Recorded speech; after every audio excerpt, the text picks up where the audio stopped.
So German company bidding on something in China was not taxed in Germany. All right. So already he was 35% cheaper. Mhm. All right. And they're like, oh, wow, really? We didn't realize that, because nobody looks outside the window, But I recommended 15% maximum because that's was what Hong Kong charged. And that's why everybody was setting up headquarters in Hong Kong. Mhm. I said, if we did that here, eliminate the worldwide taxation, US would become the new Hong Kong of the world. So I think basically what you're looking at, monetizing it, you can. I I had even did a video and a conference on the solution. It's on YouTube. The idea is basically we issue coupons, swap it for the debt. It's a debt for equity swap that I would do for a company that was in trouble. Mhm. All right. So you got a 30-year bond. We're going to swap it. Give me the 30-year bond. Here's a coupon. The coupon basically you can then take to your brokerage house, Merrill Lynch or whoever, um, and say, okay, fine, you can only buy domestic securities or corporate debt. All right. They then take the coupon, they go back to the treasury redeems it. Mhm. So that's monetizing the debt. Okay. So we would transfer the debt, the 35 trillion into 35 trillion in investment domestically. Would create the biggest economic boom in history. I mean, and you have to realize mortgages, because, they rate government debt at AAA. You go into the bank for a mortgage. Well, you're riskier. The government, there's no risk. So I want a higher yield from you. So you're competing with the government, even for a mortgage. Mhm. So if we eliminated the government from this, and they're no longer the biggest elephant in the room bidding for money, your mortgage rate's going to come down. All right, because it would be the best asset class because it's collateralized. All right, so that I'm not sure if they're taking my full proposal, but it is on YouTube. It's been there but that's what I mean by monetizing the debt. Mhm. You basically get rid of the debt itself, swap it out, and a debt to equity swap. And then interest rates would actually decline. We could get back to the Fed could actually do something then. Mhm. Most people don't realize they blame the Fed all the time. I mean, look, that's nonsense. When the Federal Reserve was initially created back in 1913, it was set up brilliantly.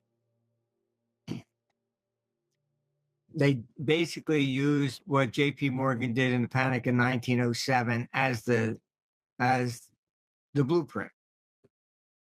Why, they called the Jekyll Island evil, whatever. People just didn't understand what this was about. All right, it was yes, the banks owned the Fed. Why? Because they were to fund it. It was supposed to be a bailout for them, not taxpayer paying it. Okay, that's what J.P. Morgan did. Got all the banks together. If we don't bail out this one bank, they're going to come after us eventually. So that worked. All right. And to stimulate the economy, the Fed was to buy corporate paper. All right. So the thing was that you had 13 branches, and each branch was independent. So you can look at the newspapers from the 20s, which areas, some were at 4%, some were at 3%, because they managed the economy locally. And so really what happened was World War I came in. And when it was corporate debt, okay, so if the banks were in trouble, the corporation could issue 90-day paper, the Fed would buy it, and they didn't have to lay off employees.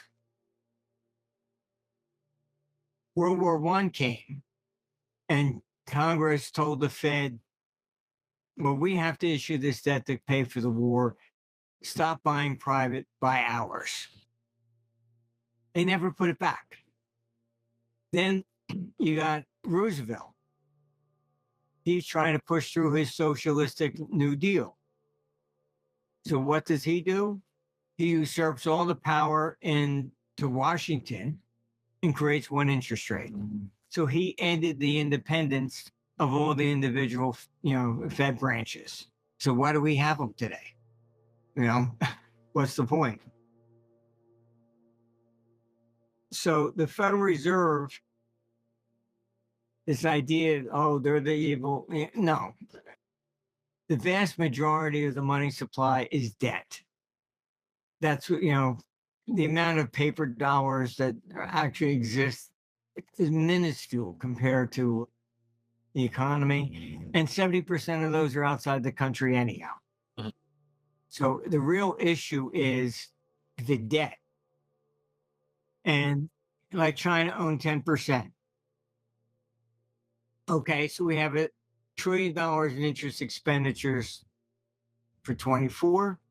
So if they own 10%, so 100 billion went to China. So it doesn't even stimulate domestic economy anymore. The Fed has been neutered, and all central banks have. Keynesian economics have failed. When Keynes came up with this back in the 30s, the U.S. had a balanced budget. So raising interest rates, lowering interest rates made sense because it was directly impacting us. But today, the governments are the biggest borrower in the room. So you raise interest rates to try and fight inflation, and what happened? Interest rate expenditures of the government went up. So the Fed cannot stop inflation today. This is what people don't understand. The very system of government and borrowing forever has neutered the central banks. They can't really manipulate the economy as Keynesian economics dictated originally. Now you can look on our site and just Google rediscovery of the business cycle. It was Paul Volcker in 1979. And he came out and said Keynesian economics is dead. So he knew it back then. I mean, I spoke to Paul. And the guy before him, Arthur Burns, who was the Fed chairman when Bretton Woods collapsed, he said the business cycle always wins. So, we're living in a world of a lot of confusion, myths, and stuff that make people not understand what the hell is going on, But war sends money this way. The central banks cannot really control the inflation anymore because the governments are the biggest borrowers and they never pay anything back. So eventually that does lead to collapse. But the collapse comes when you don't have a buyer for the new debt. Where is that going to take place? Probably in Europe or Japan first. Not the United States, because with war, the money's coming here. All right. So look at this, step back, take a look at it from a global perspective, not just, oh, gee, what's the Fed going to do to us next week? This is much more serious.